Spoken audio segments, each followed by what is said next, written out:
บอกยังว่าบ่เป็นยังนั่นไปป่าวานอกความไปที่งามใจก็ได้อ่านไปบ้องไผ่เด้ลวงที่บ่หันมามองไอ้พ่อยน้องอยู่มองเก่าลานัง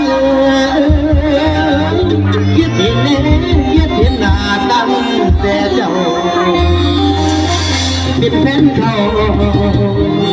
ว่าแต่ละโอ้ย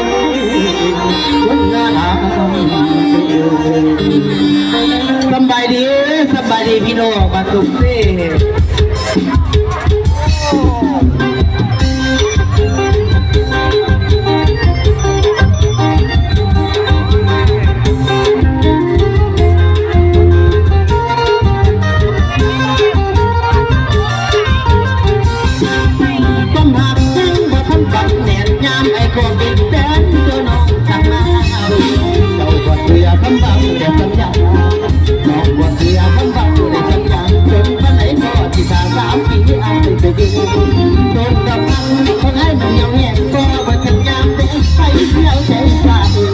ไม่ต้องไปสั่งต้นดอกอักตะพุ่นไม้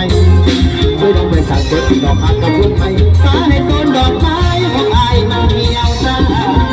อายก็เสียใจเด้อก็อกดีเด้อเสียชดเด้อแฟนเราอยากให้เบาน้องกะบ่ได้สนอยากให้เบาน้องกะบ่ได้สนแค่ขาเพื่อนกินดูพื้นแล้วบ่ได้เงินเสียล้านเจ้าบ่คิดเห็นว่าที่ได้ขอบอกเจ้าทำเรื่องทำให้เราตัวอายช่วยทำเราจะทำว่าเพื่อจุ่มใจให้คิดทำได้ความหักมาเอาใจเพื่อสร้างเส้นใจให้คิดเห็นหน้าย้ำเขากินเขาปากให้เจ้าคิดพอดไม่ยิ้มไม่รู้ดิก็ดีลองดูเดียวให้ลองเยี่ยมตาขึ้นมาเป็นหมอกยา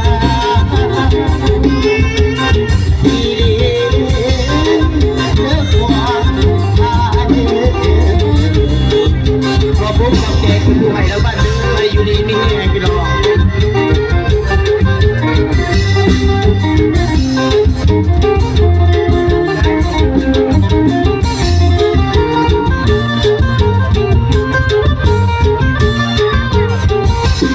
โดนดอกหักของไอ้มันเหี่ยวแห้งคอยเบิดถึงยามแดงไปเที่ยวใจสาไม่ต้องไปสั่งต้นดอกหักกับพุ่นไม้ไม่ต้องไปสั่งต้นดอกหักกับพุ่นไม้ฟ้าในต้นดอกไม้ของไอ้มันเหี่ยวซาไอ้มันเสียใจเด้โอ้สีเด้เกี่ยวกับเด้แฟนว่าอยากให้เบาเรากะบ่ได้สนอยากให้เบาเรากะบ่ได้สนแก้มขาวจะเปิดติดคือเบิดแล้วบ่นะเพิ่งเสียแล้วเจ้าบ่คิดเห็นบ้างทั้งที่แต่เขาก่อนเจอน้ำเล่ทำให้เราโตอายช่วยทำนองกับการว่าเพิ่งจะตายให้คิดทำได้ความหักเขามากันตาเสียไม่ได้คิดเห็นหน้าน้ำเขาทิ่มเขาปากให้เจ้าคิดหอดดีในยิ้มให้โลกดีก็มีน้องผู้เดียวให้น้องเจ้ากับเต่าขึ้นมาเป็นสัญญาเลิกความอายใจเดินทำสภาพจะทำท่าไปหรอก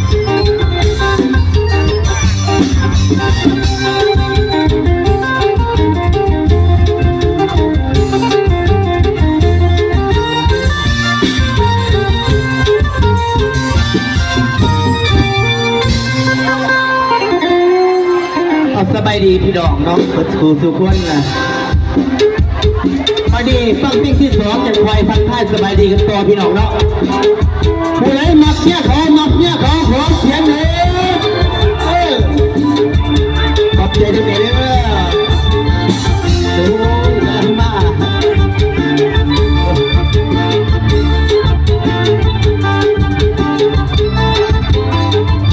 ลุงมักเนี่ยขอกินดีอาจารย์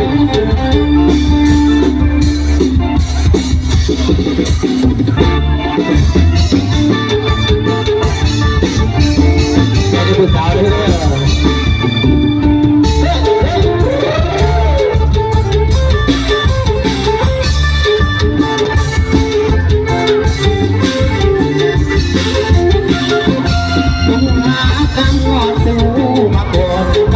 มีผัวมากินปากใจ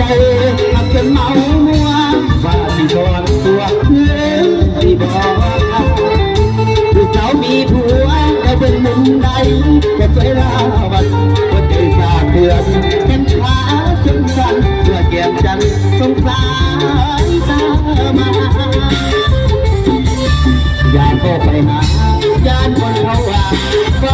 มันตัวอยากเธอคนเดินบอกโซ่เป็นหัวบอกใครตัวเพื่อเก็บเอาไว้หักบอกกล้าบอกในแต่เก็บกันเอาไว้ให้ไม่บางคนบ่มีข้ออะไรสู้ตั้งใจบอกลงหน้าลุงมันเมียเขามันบอกอาญาคนไหนจำต้องเพื่อนยังก่อนพวกเราปัญญาเยียบคายในใจความผิดกับหัวถ้าเขาไปบอกพอในจะกินก็คือดังโดพวกการเสียงยานเปลี่ยนต้นเดียวถ้าพันในหัวเขาเสียงใจออกห่างกันนะจะเก็บเรื่องคนนอกสายตาแต่อาสาเบิ่งแง่ลูกตาโง่ช่วยเจ้าวิสาน้องเป็นแม่ห้ามห้ามกาเสียวเรียนอดีตไอ้บอกเคยเบาดีหักเอาแม่เจ้าเคยมีผัวขอเสียงพี่น้องมักคนอีกเพื่อนเรามักพี่น้องเขาเรื่องปากเสียเดี๋ยวมาชวนเพื่อนคุยชวนพี่น้องมา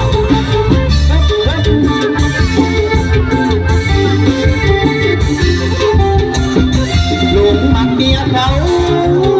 เราเล่นขนาดไม่เท่าไรยังต้องเรียกยึดบอกเราปัญญาโทษคิดไปในใจน้ำพิษกับหัวให้เปล่าไปโตไม่จะคิดซื่อนั้นโดบอกการเสียงการเพียงต้องยิ้มถ้าวันใดหัวเจ้าเพียงใจออกห่างกันนะไม่คิดเหมือนคนที่นอกสายตาที่ขันขาตาเบิ่งแง่ลูกเขาช่วยเจ้าวิสาน้องเป็นแม่ทางรายการสีเอาเสียงอดีตไอ้บอกเคยเบาไม่ดีหักเอาแม่เจ้าเคยมีผัว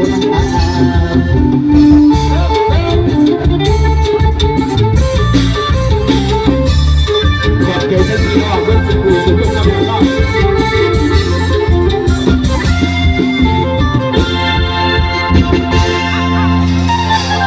อารมณ์ใส่ลาลงจ้า